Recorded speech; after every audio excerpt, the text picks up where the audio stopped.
it's fair to say that we will not reach any net zero targets without digitalisation. I think you can look at this across multiple vectors, but the first one I'd go to is almost just the regulatory side of things. We're moving towards a world now where we want to include scope 1, 2, and 3 into our emissions reporting. And what that means is, I'm building an asset. How much steel is in that asset, and what's the carbon intensity of that steel?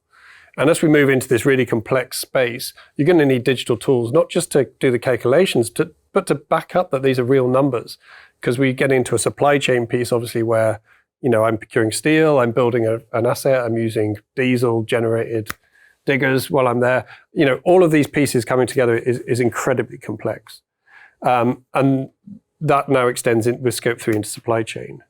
I think the other aspect that digital brings you is, and again, onto Alan's point of getting the data in this real-time sense, is the ability to not just look at long-term ways of adopting or changing, the way you operate, but even those short-term efficiencies, which is a real low-hanging fruit, because it doesn't just decarb, it actually saves you money at the same time. So if you can get the right data at the right place at the right time and action it, then you can potentially just drive things like efficiency, which is a key part to decarbonisation, but also a low-hanging fruit because it saves you money. And I would say even before the efficiencies, there is no way to do a baseline and monitoring your emissions in a cost-efficient way without digital technologies.